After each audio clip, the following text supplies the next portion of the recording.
Welcome, wrestling fans, to the PW Fan. The PW Fan is a pro wrestling podcast created by fans for fans, and we appreciate you joining us for episode 11. I am your host, representing the old school wrestling fan, Tim Gilbert. And I'm your host, the architect of pro wrestling podcast, Andy. I'm also your host, the no-selling wrestling indie fan, Jeremy. All right, welcome back to the PW Fan. We had a much-needed 2-week break. A lot of things happened in those 2 weeks.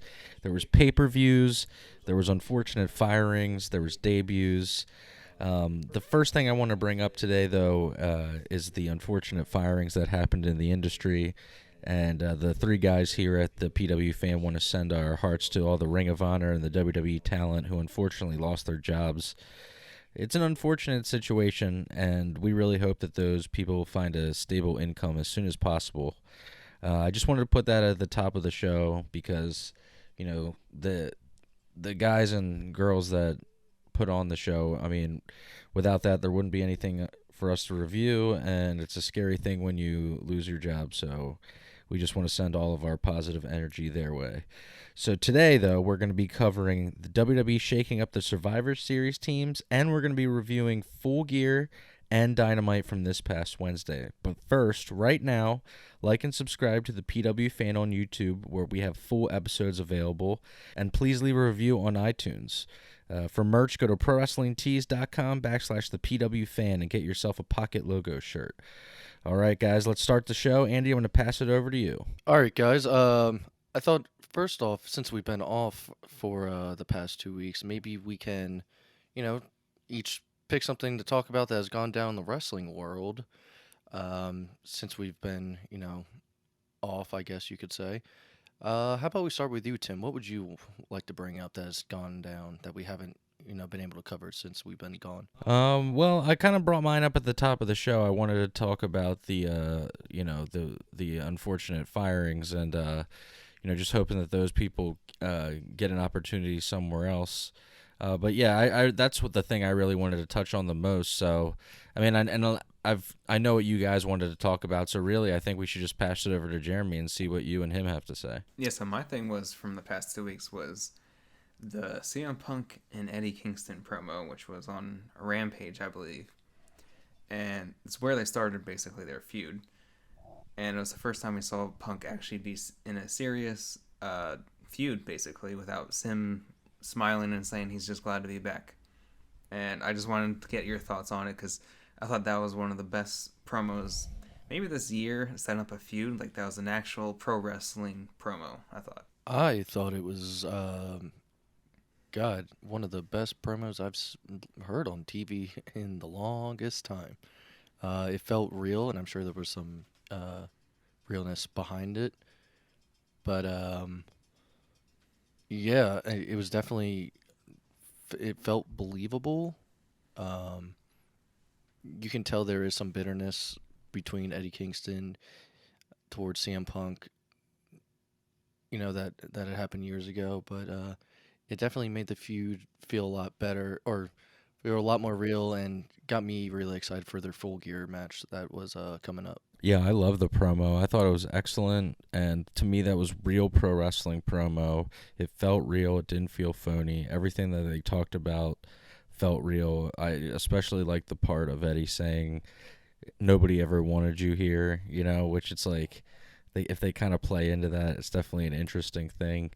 I can't wait to talk about the match that happened later on. But yeah, that was an awesome promo. I'm glad you brought that up, Jeremy. What about you, Andy? What did you do? What did you kind of notice from these 2 weeks that we took off? Well, Jeremy, what did you think? I mean, you brought up the promo. What did you personally think of it? Yeah, that was my favorite Punk moment so far. That promo, and of course the match itself too, which we'll get into. But I just loved how.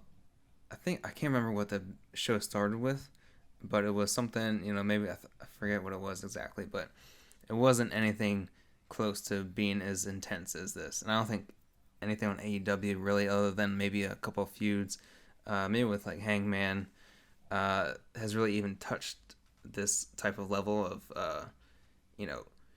bringing real life into pro wrestling. And also, I heard Tony Schiavone after, on this podcast after that, saying Eddie came back and he was like, "Was that good?" Like, yeah, it was really good. Like he wasn't even sure that it was like that good, but yeah, I thought that was the best thing. And of course, what happened on Dynamite with Punk then. So after Full Gear, his next feud. So I just can't wait to see what he does next. But yeah, go ahead, Andy. Yeah, so what I wanted to bring up was, if you've been following WWE lately, they have Survivor Series coming up, I believe this coming Sunday. But I want to say maybe a little over a week ago, no, maybe 2 weeks ago, they announced via social media all the teams for both women's and men's Survivor Series. The reason why I bring this up is because there was no build, nothing. I had read that, some of the superstars only found out about them being on the team because of social media. I thought it was a really odd thing. I'm so used to them, having people earn their spots or, um, just somehow make sense on TV of why, one person's in there rather than another person. But there's more. I want to talk about that in a little bit. But yeah, I just thought it was really odd, and it personally doesn't make me care as much for the whole Survivor Series brand versus brand as much as it would in the past. Jeremy, you give your thoughts, and then I'll get into it. Yeah, I remember Andy, you sent me that post when WWE posted that on their socials. He sends me on Instagram and like, I guess this is happening now, because there was literally nothing, no build to it, and everyone was just like, oh, okay, because this is the match, which doesn't make it interesting at all. And then I don't know, like maybe we might get into it, but in the past, was it Raw and SmackDown? They kind of had some matches and switched it up, so there was really no point in doing what they did anyways. So I mean, I'm just as probably confused as a lot of people right now anyways. For me, just being kind of like a guy who grew up watching Survivor Series, especially close to Thanksgiving time, it's a shame that they don't. It to me, it's really apparent with a lot of things with WWE that they don't care as much or put nearly as much effort into things that they used to. I mean, they don't even really try to sell you the pay-per-view anymore because, even the term pay-per-view is an outdated term, except for AEW because they're still using that format. But for the WWE stuff, it's going to be on the network. So, it's like I feel like they don't really even try to get you to hook you and get you to watch the product. But yeah, the Survivor Series for me was always something I looked forward to. Actually, I always loved this match for whatever reason. There's something about it. I really love the story. It was Team Austin versus Team Bischoff. Yeah, I think it was Survivor Series 2003. And Andy and I are looking at each other right now because he remembers too. Yeah, that was a great Survivor Series. In the end, Shawn Michaels had fought off like 3 guys. He was the only member of Team Austin left, and he had fought off 3 guys. And then, he ends up getting cheated out of the win, and he's laying bloody in the ring. But man, that had such a big impact on me as a kid, and I thought that match was so cool. And like Andy said, it's like I wouldn't even know that these matches were even happening or who's in them if it wasn't for social media. But it basically it doesn't mean anything. It's just a match. It's just a match to have a show, and that's it really. At WWE at this point, like I don't think they really care about storytelling. I think it's more just like, we have these wrestlers. We'll put on these matches. If you want to watch it, you can watch it. If you don't want to watch it, it doesn't matter. We're still making a lot of money, and we get enough people flipping through the channels that are going to watch it where it doesn't really make a difference. So for us as fans who are really, really into wrestling, yeah, it's not going to be that product. It feels like I'm almost growing out of that product, which is a shame because I don't want to. Like I grew up loving WWE, so I really have almost no interest in watching it anymore, but I watch it for the show so we can, talk about a few things on it. With that being said, I just wanted to bring up before we move on, I think we all agreed, right, that we're not going to be talking about NXT anymore. I mean, we can even joke about it, but yeah, Are we're all in agreement with that? 100%. Yeah, it was nice to not take notes on NXT this week. I did watch it, but definitely even after watching, I was like, even if we were gonna take notes, there was nothing in there I felt worth writing down, you know. So yeah, I think for now, maybe we'll see in the future, but for now, I think we aren't gonna cover NXT 2.0 anymore. We're basically going to treat NXT as a collapsible segment. Yeah, go ahead, Jeremy. I was going to say really quick, I know we had one thing each, but with Punk recently saying that he doesn't believe there's any casual wrestling fans anymore. I just want to see what you guys think about that especially WWE, since they cater more towards that and kind of who even is the NXT audience, because I don't even know if casual fans would watch that, or if you think that casual fans exist still. I think there's casual sports entertainment fans, but I don't think there's casual, real professional wrestling fans. That's a good point. Okay. Let me throw this out there. When someone says that they're a casual football fan or a casual baseball fan, it means that, hey, they'll watch the Super Bowl. They'll watch, maybe a game opening day. If your team makes it to the World Series, they'll probably definitely watch that.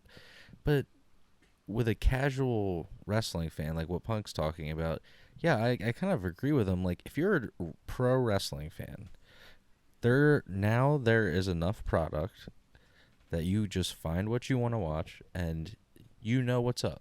Like, we all know what's going on, especially now with the internet. We all know way more than we even are supposed to. I mean, let's be honest. The whole reason we can even have this show is because of the internet and because of the information that we're able to gather from it. So it's one of those things where if you're into pro wrestling in 2021, it's because you love it and you're purposely going after it. I don't know. Yes, WWE is, from a technical standpoint, it happens in a ring. It's pro wrestling that happens in a ring. The rest of it, though, now has become like this thing with like digital lights, and it's basically kind of like, it reminds me of like a circus mixed with like wrestling. I mean, he really has, I'm not trying to like get off top or, ramble, but I feel like Vince has finally really gotten what he wanted. Like, he wanted to have like not just be wrestling. He wanted to have big like pop culture like movie stars, and he wanted people to take him seriously, and he's a publicly traded company, and he finally has all those things, but it's not a pro wrestling company. Yeah, I think especially with Nick Khan, was he president now, I think, of WWE?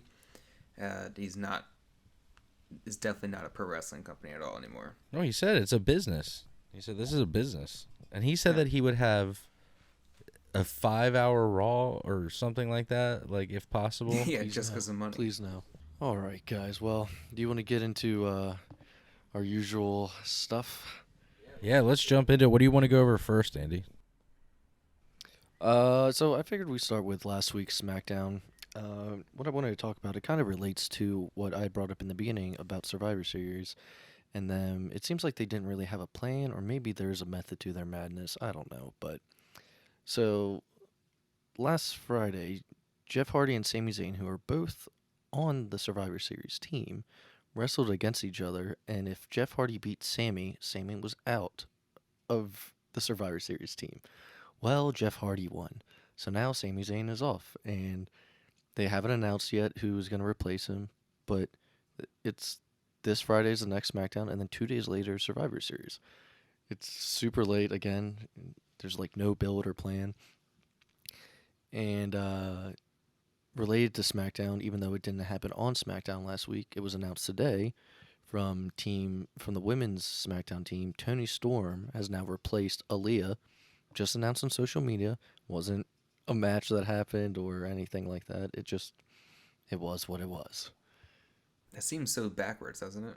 Again, no build, no storytelling. I'm telling you, no one cares. They just rake in money. WWE comes to town.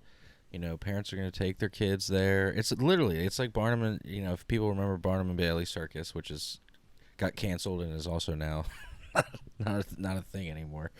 But, that's literally what it is. Like, it's the thing that comes to town where you're like, oh, yeah, we'll bring the kids. No one really cares about what's happening. Like, I don't know. I know I'm getting, like, passionate about it, but I mean, it's just disappointing when I want it to be good. I want to like it. But, you romanticize things.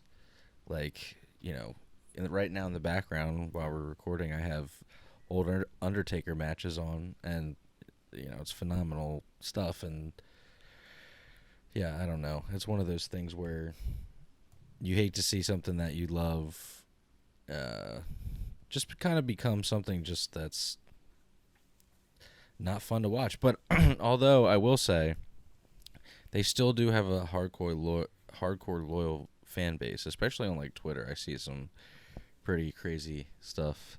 They call them was it like E fans or something like that, or I don't know.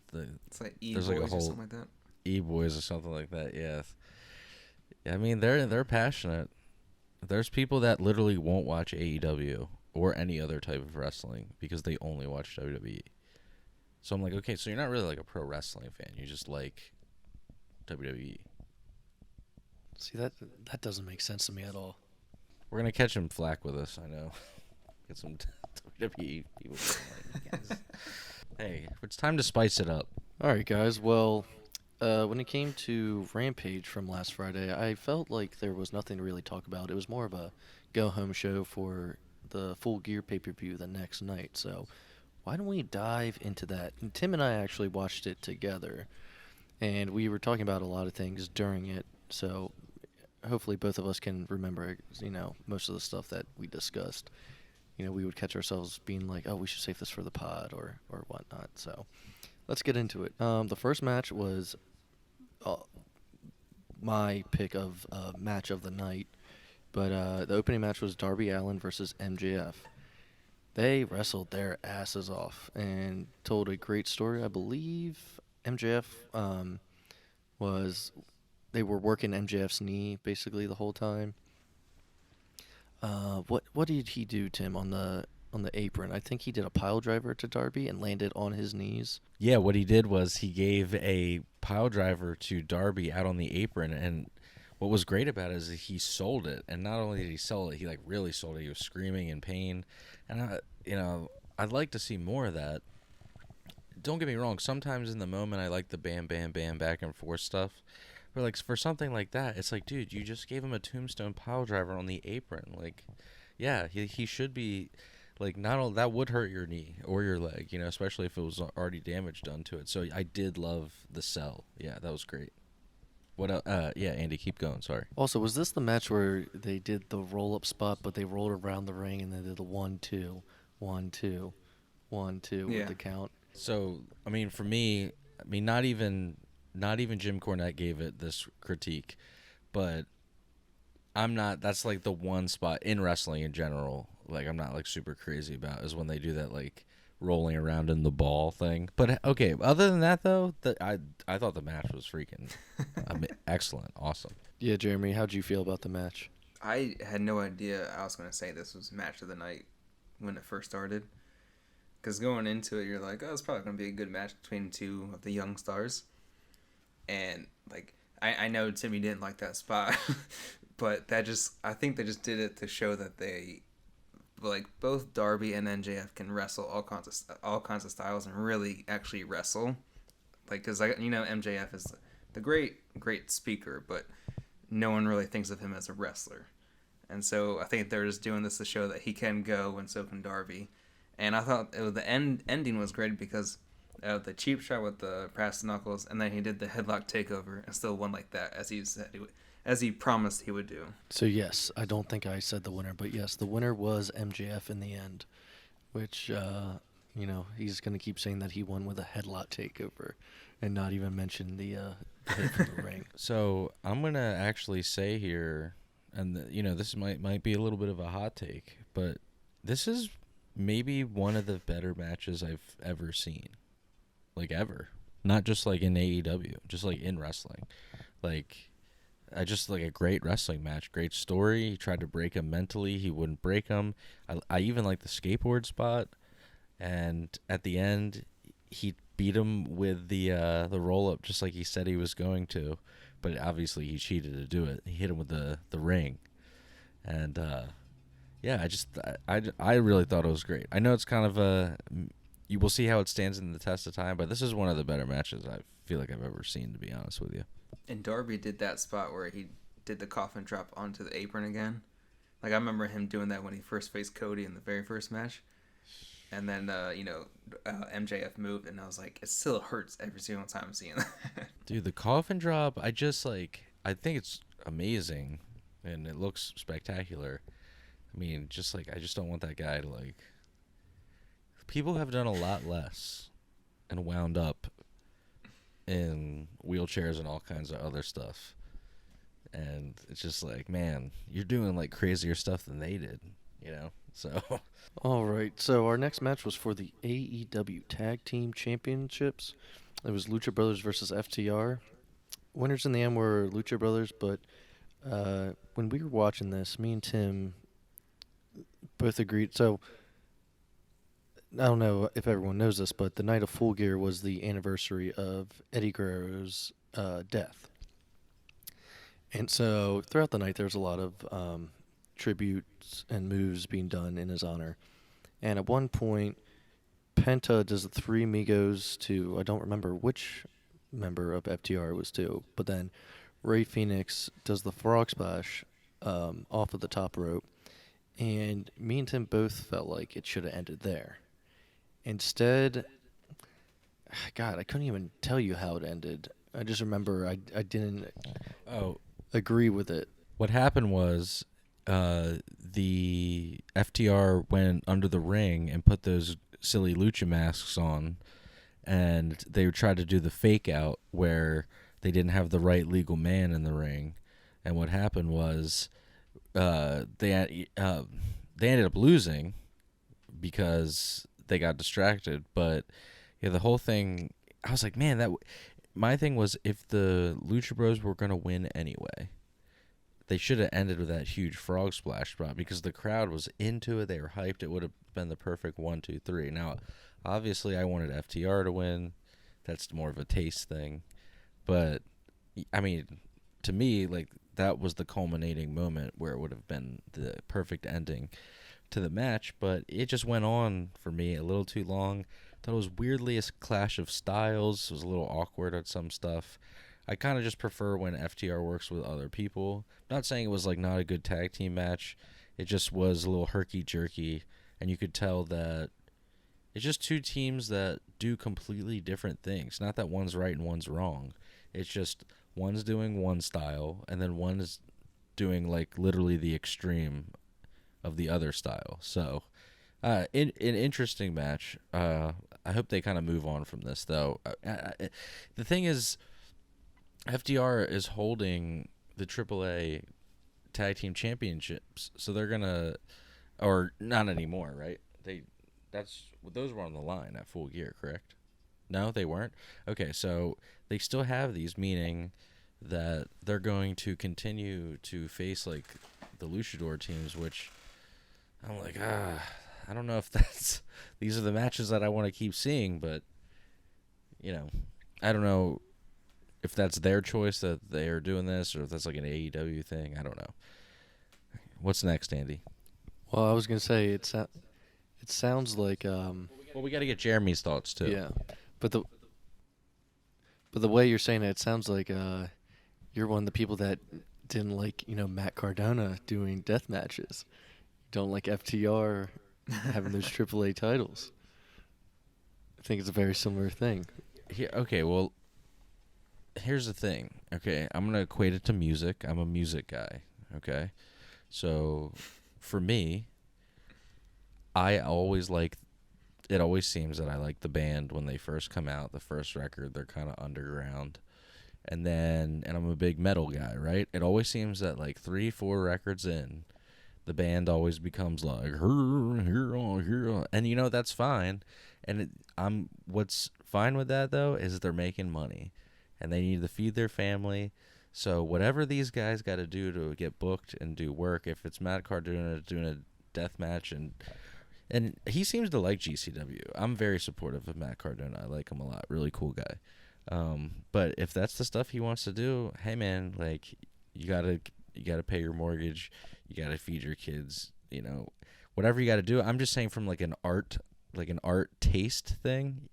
Yeah, like I am one of those people who, yeah, not my favorite thing, but I'm happy that they're feeding their family and they're making money. Here's the thing, I'm a realist, right? Like they get paid to do this, and you can only do the starving artist thing for so long. Like Daniel Bryan, he did all, or Bryan Danielson, he did all the, the best wrestling in the world, Ring of Honor, Dragon Gate, Japan. He's world traveled, and then he went to WWE, and now he has a wife and a child, and he's world famous and made a great living. Like that's awesome. Like maybe some of the storylines that he did in the company weren't my favorite from a pro wrestling perspective, but I mean I totally get that is a lot of people's goal, and that is, that's just kind of like the reality of it. Well, Jeremy, what did you think of the match? That was a very long, short point you had there, Tim. Yeah, I bet I went on a bit of a ramble, and also just side note, Jeremy, if you need to cut any of that, feel free. All right, keep going.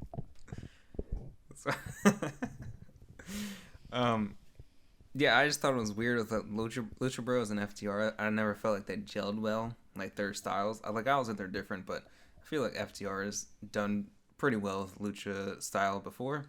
But just with the Lucha Bros, I don't know if there's something between them. They don't just communicate well to each other. I don't know. But I did hear that Harwood, Dax Harwood, was basically knocked out in the first 10 minutes of this match. And so, like, Tony Khan said that afterwards during their, like, media scrum.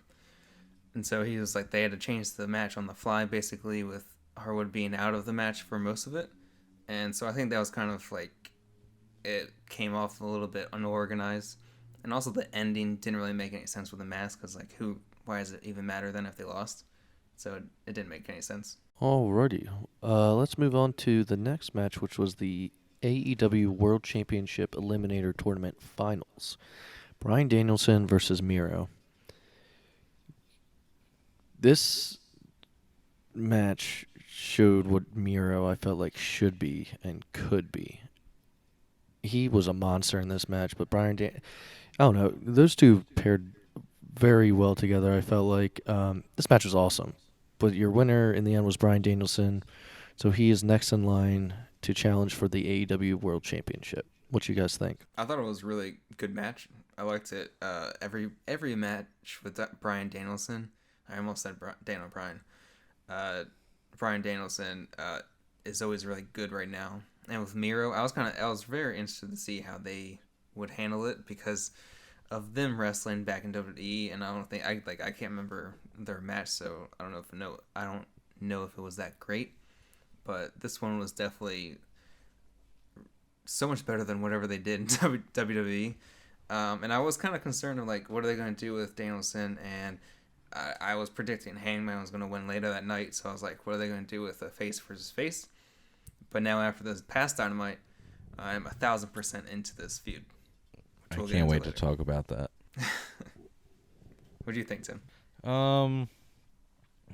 Yeah, I mean, I thought the match was really good overall. Two guys, I even told Andy, I said, these guys have definitely worked together a lot, especially, in WWE, and I'm sure they've done lots of tours and stuff together. They probably both feel comfortable working with each other. But yeah, really good match. I'm assuming Danielson led the match. Yeah, I'm glad he won. Like you said, what we're going to get into about what happened on Dynamite, I'm so excited because I feel like we had too many baby faces, and this is going to be a great change. But anyway, good match overall. Obviously, that was supposed to be Moxley.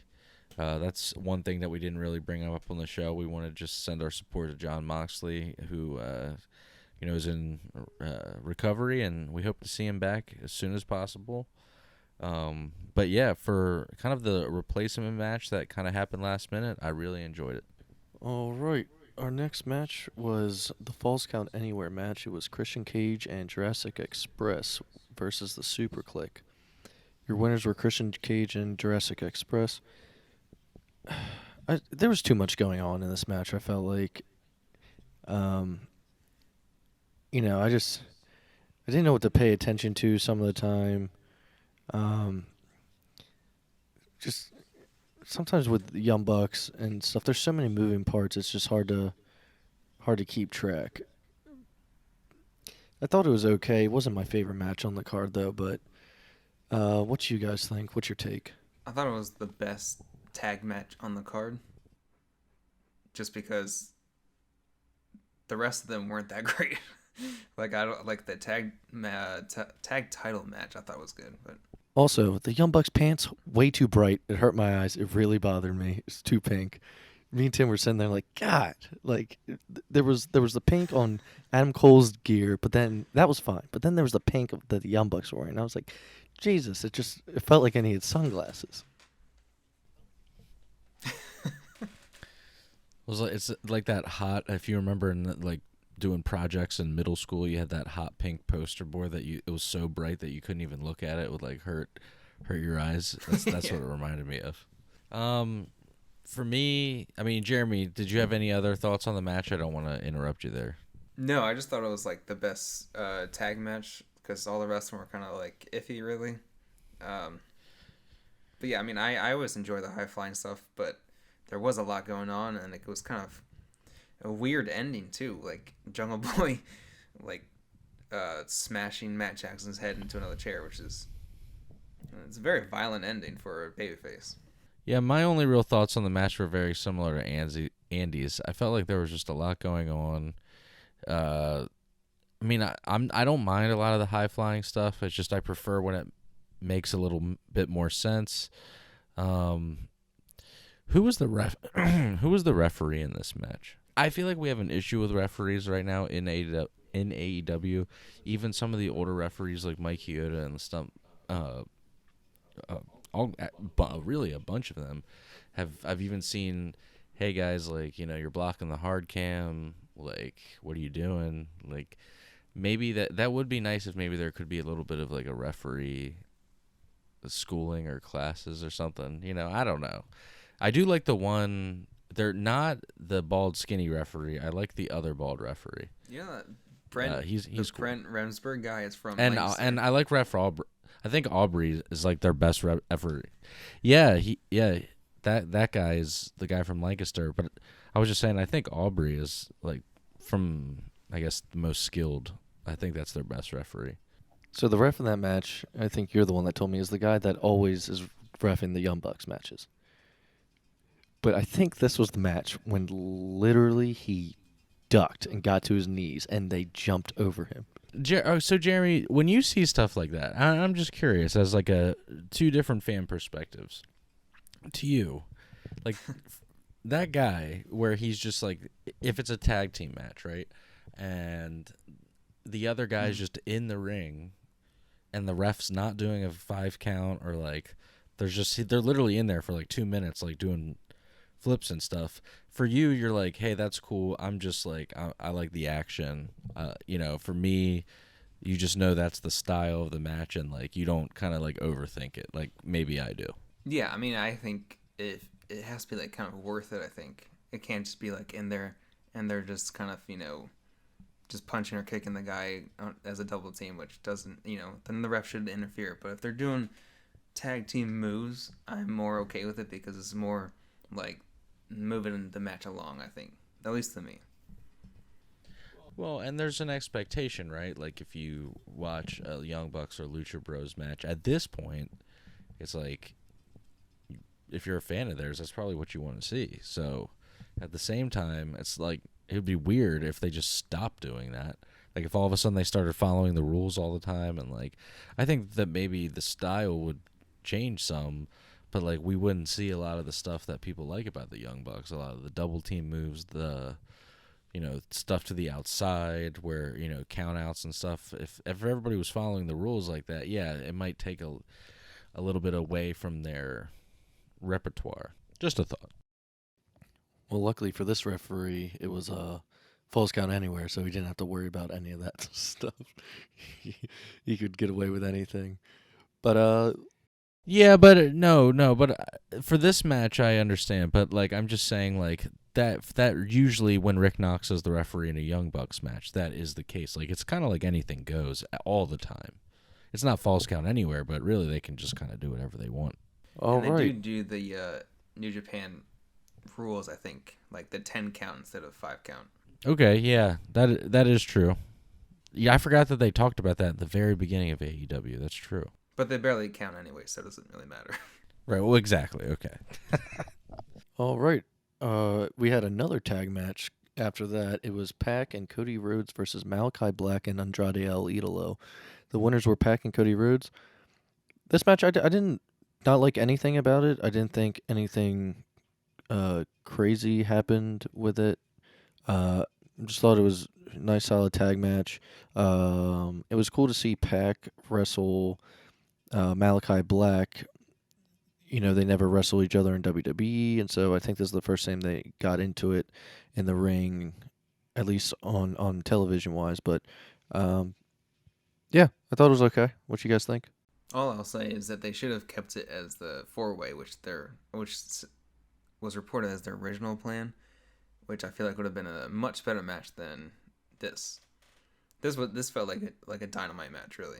Do we know what the deal is? Why Malachi Black has teamed up with Andrade? Did he give him money? Like, I don't like that. I think Malachi should be his own. Like, okay, picture this. All right, The Undertaker at his most dead man, all of a sudden becomes friends with the $1 Million Man Ted DiBiase, and like fights Hulk Hogan. It's like, what? It's like that would never happen. Like even in the world where a mystical dead guy who has powers is wrestling, that still wouldn't happen. So I feel like Malachi should just be like on his own, lone wolf. But my only real thoughts on the match were, I guess it was fine for what it was. But Jeremy, you're right. If the original plan was supposed to be a 4-way, definitely should have been a 4-way. There was too many tag matches on this card. And there's still another one. Alrighty, then we had the AEW Women's Championship match, Britt Baker versus Ty Conti. Your winner was Britt Baker. I really like this match. I think it was the first match Ty Conti's been on pay-per-view wise. And also, I think it's the first time she's ever in any company has gone for the championship. But I think we got to see more of what she could do. I thought this might have been one of her best matches in AEW. She is in the ring with Britt Baker, who's good in her own right. But yeah, it felt like it could have gone either way. I know I would have been fine with it if it had gone to Ty Conti, but Britt Baker retained. What you all think? I like this match too. I thought it was a really good women's championship match, but I think everyone wants to see Thunder Rosa and Britt Baker. That they keep teasing and going back to that hardcore match that they had. And I think at a certain point, I know there's long-term storytelling here, but at a certain point, you kind of just need to give the people what they want. And they don't have that many. Like Ty Conti, she's really good, but I don't think they have really anyone else. Like they went through Ruby Soho already. I don't really know who else they have on the roster that can be a good challenger for Britt Baker or a believable challenger, really. Yeah, I really enjoyed the match as well. This might be my third favorite match on the show. And I feel like I have to reiterate, just nothing to do with that. It's a women's match. It's just I thought it was one of the better matches on the show, and the two girls worked really hard. I think I even sent out a live tweet during the show about it, how I was very impressed with both of the effort by both of them. Good match. Really, that's all I have to say is good job to both of them. I think they're both going to be, they already are, standout competitors in AEW's women's division. So, yeah, good match. Alrighty. After that, we had CM Punk versus Eddie Kingston. Punk came out in fight shorts. Let's go. He came out in fight shorts. Eddie Kingston coming out both, very serious looks on their faces. before the bell even rings, I believe Eddie Kingston did like a spinning back chop or fist or slap to CM Punk and kind of, quote unquote, knocked him out. Yeah, and then eventually Punk's just like, he's good to go. And this was almost not a wrestling. It was a fight. It was a fight. Punk got some color. He's doing great facial expressions throughout it. Your winner in the end though was CM Punk. But man, this was I thought it was exciting. It didn't go too long. I think it went It was one of the shorter matches I think on the show, but it went. I felt like the right amount of time, and yeah, I really liked it. Yeah, this is my second favorite match on the show, behind Darby and MJF. I liked Punk's shorts. I don't know. I know, Tim, you don't like that short or the kickboxing shorts look, but I actually liked it for Punk. It looked pretty good. The more as the entrance went on, it grew on me. I was like, okay, here's the thing. I'm a creature of habit. I'm used to CM Punk looking a certain way, but then I realized CM Punk, like classic CM Punk, in like Ring of Honor, used to wear, and IWA, he would wear like basketball shorts. So, and I kind of noticed that it was kind of a mix between that and like fight shorts. So I was like, no, this is cool. But like everybody, I got, when wrestlers have like a certain attire or something, I got my favorites. Yeah, I mean, I just liked that it was a different look for him, and especially this was a straight fight. I thought it was a good idea to kind of change his look, and he didn't do the it's clobbering time on the ramp this time, just to show how serious they were. But this was my favorite Punk match since his return, really, and I thought the intensity was there. And it was a lot quicker paced than I thought it was going to be. And I feel like Punk did more MMA style and kind of different moves than he's done ever before, which I actually really liked, and that I hope he keeps doing as he goes forward. It's like it should be like a different Punk coming back. Alrighty, we had our final tag team match. After this, it was the Minneapolis Street Fight, the Inner Circle versus Men of the Year, Junior Dos Santos, Andrei Arlovsky, and Dan Lambert. Guys, this was my least favorite match on the show. I thought it was a mess. I thought the weapons that were used were ridiculous. I remember at one point a hockey stick was used as a weapon, and me and Tim looked at each other and we're like, dude, they should have sold it better, but me and Tim used to play some like roller hockey, and getting hit with one of the sticks would have been brutal. There was a cool spot, I think, with Sammy Guevara doing almost like a homage to Jeff Hardy off the ladder. He just kind of rolled off for like a swanton. But I did not like this match. Your winners were the Inner Circle, and I hope American Top Team this feud at least, is just over with. It has to be, right? Like, what and possibly else could they do? But I don't want to ask that question, actually, because they could probably do something else. But yeah, this was my least favorite match too. I only liked it because of Sammy and maybe Ortiz and Santana, like their spots, because did pretty decent in this match. But I don't know what else. Like, it was Junior Dos Santos was going out to just have fun. He was like, "All right, come on, guys, do a move on me," and then he would just flip and have like smile on his face. I'm like, dude, you're supposed to be selling this move. What are you doing? Thank you, Sammy Guevara, doing the swanton off the ladder and crushing his body, because that's the only part in the whole match that was cool. Like, if he didn't do that, I would be like, man, this match is like even worse than. Here's the thing, like, no one can say that our show isn't critical of the stuff AEW does. I would say that realistically, yes, we are, like, probably a lot of the time, like, more pro AEW stuff than WWE stuff.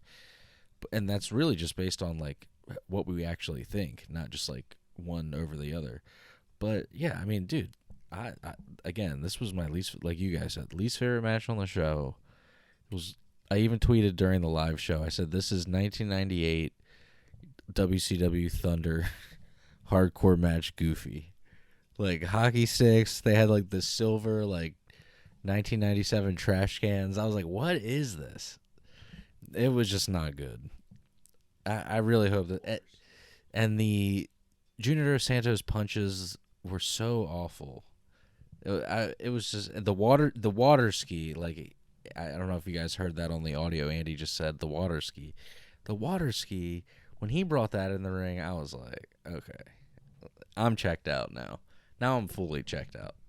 So yeah, thumbs down. Alrighty, so then after that match, we have Tony Schiavone at the top of the ramp, and he introduces and is now all elite. He introduces Jay Lethal. Jay Lethal comes out. He has a good reaction from the crowd, and he challenges Sammy Guevara to the up and coming Dynamite episode for the TNT Championship. Sammy comes back out after just having a match, like holding his ribs, and accepts the challenge. I guess, Jay Lethal, I think, was probably with Ring of Honor. I would assume I feel like he's always with Ring of Honor. So with all those releases, very smart move, I felt like, on Tony Khan's part. How do you guys feel about Jay Lethal getting signed? It's a great signing. I mean, we'll talk about him more in the next, Dynamite main event. But yeah, I thought that was perfect signing for them. Yeah, I think it's, I brought up in the beginning of the show, the one thing I really wanted to touch on was, how I felt bad that all those people lost their job, but there's going to be these guys like Jay Lethal who, they're going to turn up in AEW, or, I mean, that's really the big company to turn up in right now, unless, you do sign with NXT or, whatever at this point. I don't really know how that works anymore over there, but yeah, you're going to see how, I think, we might see the Briscoes. I think we might see, we just saw Jay Lethal. I think there's plenty of other talent. Yeah, gosh. And I'm not even come on, like, I'm the serious guy, right? I even love Danhausen. I'm like, please sign Danhausen. He's just like a cool guy. Like, I just think he's like just cool. Yeah, very nice, very evil. And I think that's how the other fans feel, too. They're like, no, something about this guy, like, I don't know what it is, but I like this guy. But, yeah, and I just want to say one thing real quick about Jay Lethal, about the Briscoes and whoever else has things come up against them. Like, we're really just talking about these people from, like, a pro wrestling perspective. Like, we're not going to get into their personal views on things or, like, things that may or may not have happened. We're just here talking about pro wrestling. So if you're looking for that type of thing, we're not going to be talking about that on here. Overall, strong signing for AEW, and hope everything goes well. I mean, he had that, we'll be talking about it briefly, but he had a great match on Dynamite. So, yeah, good. So far, so good. Alrighty, and our main event of the pay-per-view was for the AEW World Championship. It was Kenny Omega versus Hangman Adam Page. Your winner and new AEW World Champion is Hangman Adam Page. I thought it was a very good match. Damn time. I thought it was a very good match. I thought, yes, it is about time. And, I felt like if he wasn't going to win it here, then, they dropped the ball on Hangman. He definitely, earned it. I felt like, and the fans seem to be really behind him. I think it's a good choice and a good step moving forward with, having him be the face of the company. Yeah, finally Hangman is champion. I couldn't wait. I was like, if they don't give him the title this time, I don't know what's going to happen, but I think it was a perfect ending. And that the ending to the match, I feel like, was like HBO level drama with the Young Bucks at the ring, and this Matt Jackson's giving him that nod as, basically accepting him winning the title, and like, I don't know if that's like having his back, but, just respecting him again. Oh, man, this was a cool match. I loved the ending. I loved Matt Jackson giving him the nod, just almost like, all right, yep, just do it. We can't stop you anymore. You finally earned this. Like, just go ahead and do it. And it was cool. I'm wondering if something's gonna like happen from there, or if that was. I mean, I don't think they really got into it much on Dynamite, but yeah, it was just like a cool little moment, and I thought it's interesting how, with all the flips and like cool moves that people can do, sometimes just someone giving somebody a head nod is the moments that make the match great. Like this Shawn Michaels on the Ric Flair, "I'm sorry, I love you," and then gives him the super kick. It's not all, it's sometimes these little things that make moments really special. So yeah, I loved Matt Jackson doing the nod of approval, like, it's your time, just do it. And yeah, it was cool. Great ending to the pay-per-view. This is the guy that should be the AEW champion for, hopefully he has a nice run. But we will get into his next opponent, which that'll be fun. So yeah, that was the ending of really the ending of Full Gear. It was. What you guys give the? Did you guys give? I give it a thumbs up overall. What about you, Andy? Oh, I thought it was really good. I still think All Out, the last All Out, was probably their best pay-per-view to date. Yeah. But I did enjoy watching it. There it's hard to have a perfect pay-per-view. I mean, that's a standard. It's hard to hold that. I mean, you hope for a pay-per-view to be amazing start to finish, but it doesn't always turn out that way. But I really, majority of the matches I really did enjoy. So, Jeremy, what about you? Thumbs up, thumbs down, thumbs in the middle? What say you? Thumbs up. Second best pay-per-view. This was... That was my Conrad impression. alrighty. Before we get into this week's Dynamite review, I wanted to talk about one more thing WWE-wise, and that was from this past Raw, which, again, relates to what we were talking about with Survivor Series. So originally, Dominic and Rey Mysterio were both on the team. Last week, Adam Pearce says that Dominic has to wrestle Bobby Lashley, and if he loses, Lashley's on the team and he is off. Well, surprise, surprise, Bobby Lashley destroys Dominic Mysterio. Lashley's now on the team. This week, Rey Mysterio has a match against, I'm pretty sure it was Bobby Lashley as well, and he loses, and Adam Pearce comes out, and Rey Mysterio has been replaced by Austin Theory. Again, why even have these people you're taking off? I don't understand why you even put them on the team unless part of what do we do with Survivor Series week to week? I don't know. Put people on, take them off. That'll be our Survivor Series storylines, going forward. That's the only thing I can think of. But I just thought, to me, it's silly.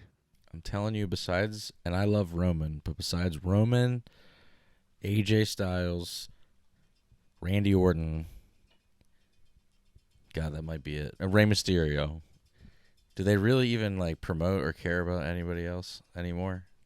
Yeah. Even in the 2K game that's coming out, they promoted Rey Mysterio as the showcase storyline. I'm like, oh yeah, that's because they the also up and coming guy should be focused on the big one. That's because they also fired everybody else. All right, boys, let's get into this week's Dynamite review. It opened up with the Elite backstage. Kenny Omega is basically saying that he's going away for a little bit, which I think I read online he had planned on taking some time off anyway. But he tells the Elite to hold it down while he's gone, and Adam Cole says, "Don't worry, Kenny, we got you." And Kenny basically is saying, "No disrespect, but I was talking to the Bucks." So I wonder why that was thrown in there, but we shall see. This leads to the in-ring. Yeah, they're teasing something. But this led to our next segment, which was, I guess you can call it the coronation for Hangman Adam Page. The Dark Order's in the ring. They ask the new champion to come down. They're in Hangman's home state. And he gets in the ring. Maybe you guys can elaborate more on what exactly he was saying. Well, the chant, I do know the crowd was chanting, "You deserve it," and he says, "No, I earned it." And then they start chanting, "You earned it." But I forget what was said. But it somehow led to Bryan Danielson coming out. And I'll let you guys talk about what happened, because you guys seemed excited earlier to talk about the direction they're going with Bryan Danielson. Yeah, well, first I do like the way he said he's like, no, I effing earned it when they were chanting that, and I always felt like the "you deserved it" chant was kind of like, I know it was like a good-hearted chant, but it is kind of weird saying you deserved it after the person worked their whole life for this. I'm like, they earned it. So I like that he said that, and yeah, Brian Danielson coming out. And at first, I was like, "All right, cool. We're gonna have a face to face." And he was like, "Congratulating you." And it was they already announced that he was facing Evil Uno, so I was like, "All right, he's in his ring gear, so it's probably just gonna go to that." And all of a sudden, Brian Danielson just starts cutting like this awesome heel promo. And I mean, I don't even know if it was a heel promo because that he's just being himself. But I just thought it was the best thing ever. I didn't even see coming. And I think he the started way- with. I think he started with. I think he started with him saying that he was hoping it was going to be Kenny Omega, that won the title, and Yeah, he'd that's be right. wrestling him. And I think it was all heelish from there on. when he mentioned he's like, I won the title at WrestleMania and wrestled the next night, the heat that he got for just mentioning WrestleMania was amazing. Yeah, I saw one guy throwing his hands at him like, "Go away." And then he was like, of course, Virginia boos hard work.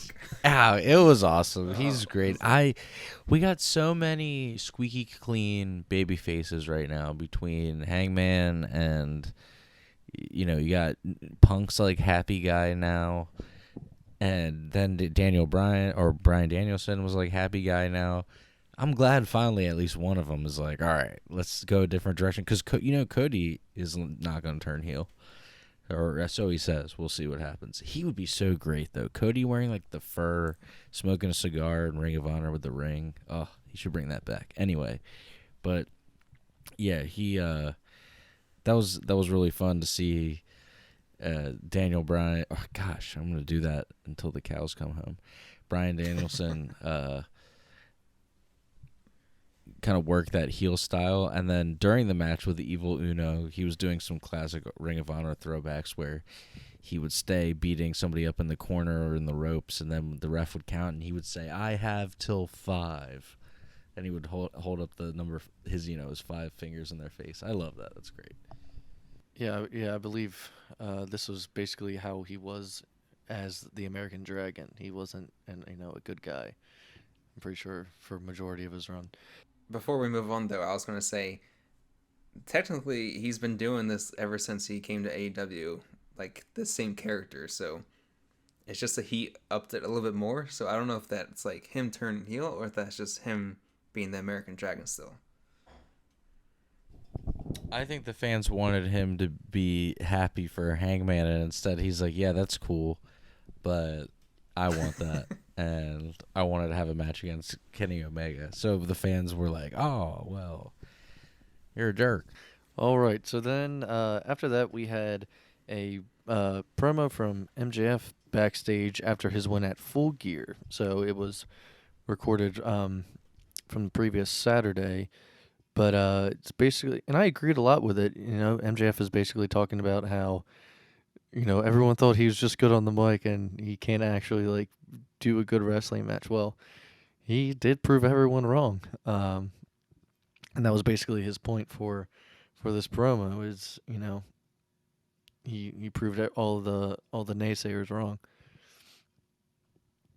After that, we had a backstage segment with Eddie Kingston, who I'm not sure even got a word in at all, because 2.0 and Daniel Garcia come up and interrupt, start talking trash to him, and I think Eddie Kingston says something like, He's like, you had 2 grown men say that you're their son. He's like, I don't respect you for that.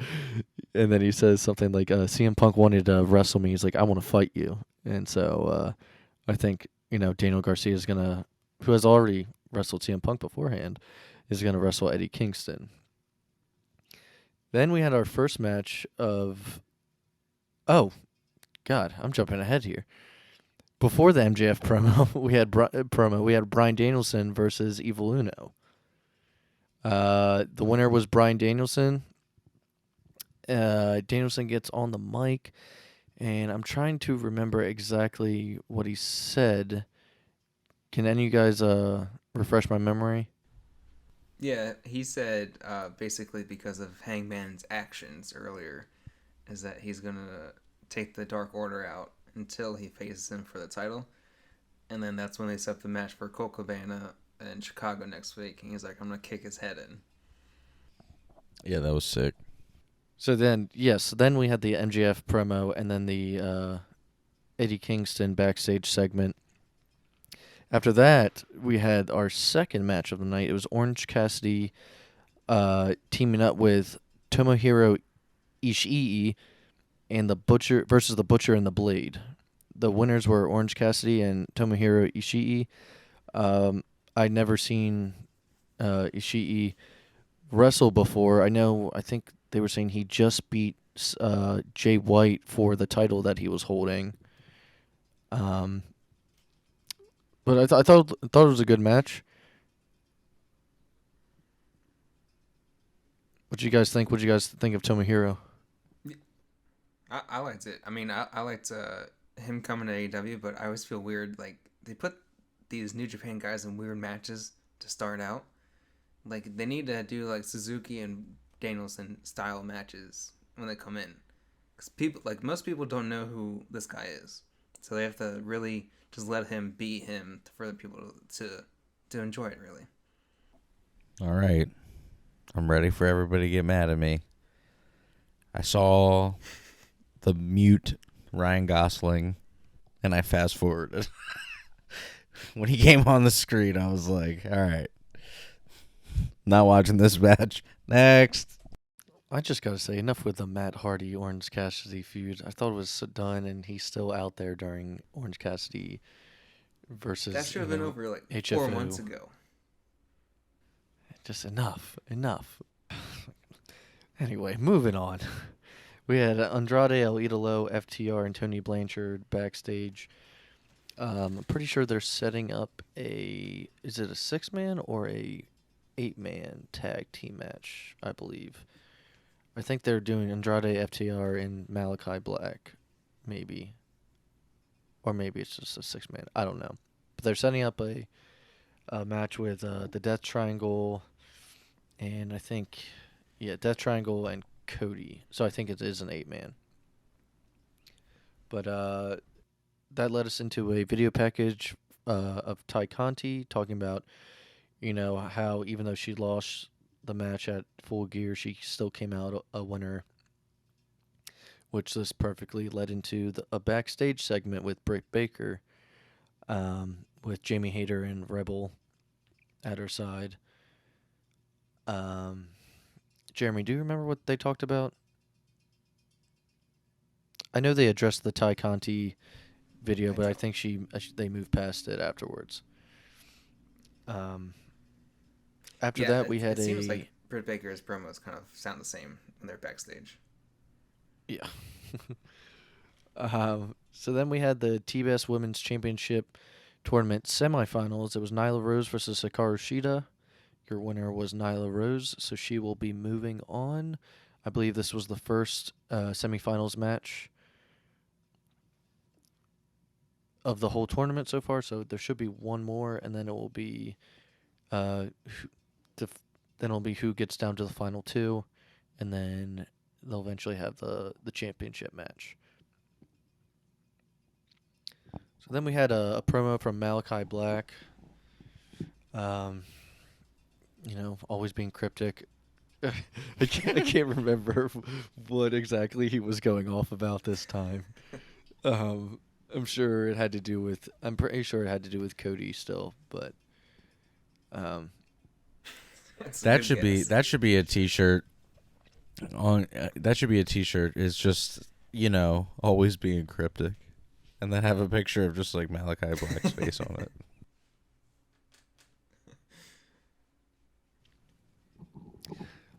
After the promo, we had, which was one of my favorite parts of the night, the MJF in-ring segment. He was talking about his match with Darby, I believe, for a little bit, and how he's basically, I think he said he could or he's better than everyone backstage. And then out comes CM Punk. CM Punk comes in the ring, doesn't say anything. They just have a stare down. They let the crowd feed off them. The crowd starts chanting. I think they're chanting like "Holy shit" or something like that. And no words are spoken. MJF puts out his hand for a handshake. CM Punk just walks away. Guys, I'm here for this. The promos between these two is gonna be awesome. It's gonna be so good. Yeah, I can't wait. Like this, like as soon as Punk's music hit, like I audibly was like, "Let's go!" And I was like, I am sitting alone watching this in my living room, and I'm just like getting so excited by that way. I just wanted to like, I love how they know exactly what we're talking about. Like they know that like people can't wait to hear us talk and interact with each other. And Punk didn't say a word. He just didn't even shake his hand. He just walked right back out. So it's like, man, they're gonna keep that anticipation going even more till it finally happens. And they did even a they're not even wrestling. We're excited to hear them have a conversation with one another. So then we had a backstage interview with Darby Allin, and the Gun Club comes up and interrupts him. After that, we had a backstage promo with the Super Click and Bobby Fish. This sets up a match for, I think, Rampage. It is Jurassic Express versus Adam Cole and Bobby Fish. So a little throwback to the Undisputed. I believe at the end of the promo, Bobby Fish goes, and then the Young Bucks stop him. Yeah, that was can't say kind of that. funny. They're like, you can't say that. He was like, oh, okay. So that'll be a good. He's like, no, it's no, probably, I can't say that here. that match is probably either going to be the opener or the main event of Rampage, but that would be cool to see Adam Cole and Bobby Fish teaming up in AEW. I mean, again, I've said it before on the show. You want to see the stars of NXT, you got to turn on AEW now. Like, that's what... if you liked Black and Gold NXT, well, you might as well become Black and Gold AEW, because they're all the ones that you liked are all over there. And soon Alrighty, enough, then. it'll be Kyle O'Reilly. Oh, I can't wait. It's going to happen. Jeremy's shirt right now is Black the and Gold. Black and Gold All Elite Wrestling T-shirt, so kind of follows suit. Speaking of wrestling T-shirts, if you go to ProWrestlingTees.com/the PW fan, you can get your pocket logo tee right now. Different fabrics, materials, tank top, short sleeve, long sleeve. You know what to do.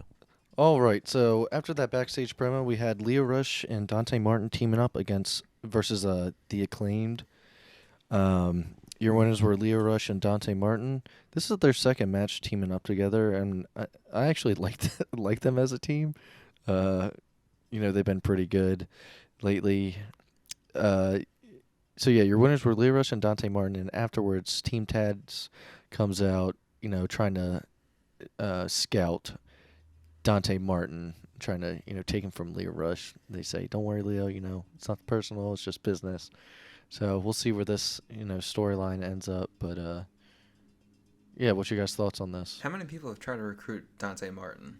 Yeah, I have no idea. Dante It Martin's feels like awesome. the entire roster was like, "Do you want to join as a tag team?" Like, but yeah, I liked both of these tag teams. Like the Acclaimed are becoming one of my favorite. Like the Max Caster, his raps, they're not just like John Cena rip-off raps where they walk out and rap about it, but it's actually like pretty funny, I think, or pretty good. Especially when I think what is it? I think this week he said he made a Go joke ahead. towards Leo Rush. He made a joke towards Leo Rush this week. I think the ending line was like, "You were better as a manager." I guess talking about when he Yeah. managed Bobby Lashley. And then he said something. He's like wearing something about wearing Virginia, and he's like, "And you're both virgins." And then you just see Leo Rush go, "I got 3 kids."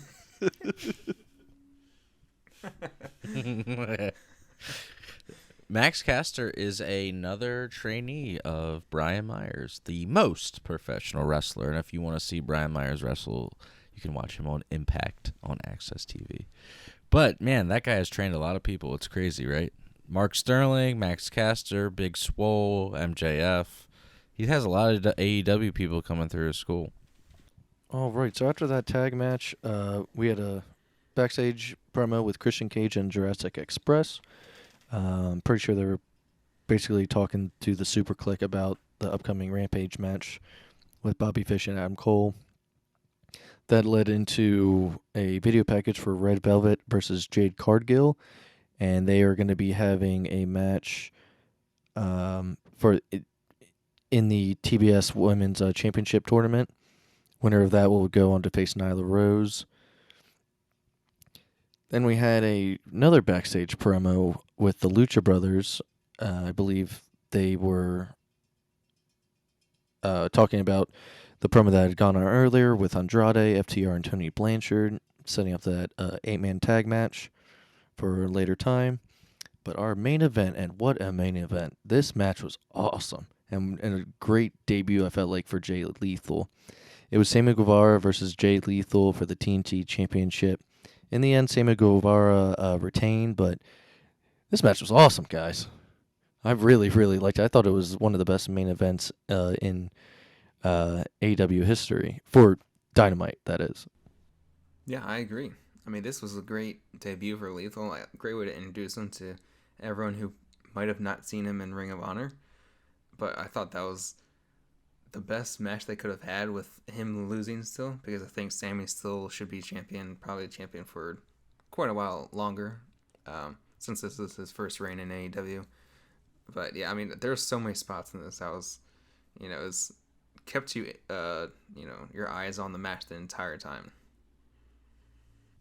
Yeah, it was a incredible match. What a cool feeling for Jay Lethal it must have been to wrestle. And I mean, really, like I was thinking, like, and I'm sure he's probably done stuff in Japan and stuff, but it's a lot of people. I mean, this is technically, we're like, oh, for a Dynamite, but for a lot of wrestlers, like a Dynamite crowd that size that's a lot of people to have that caliber of match in front of. So that's really cool.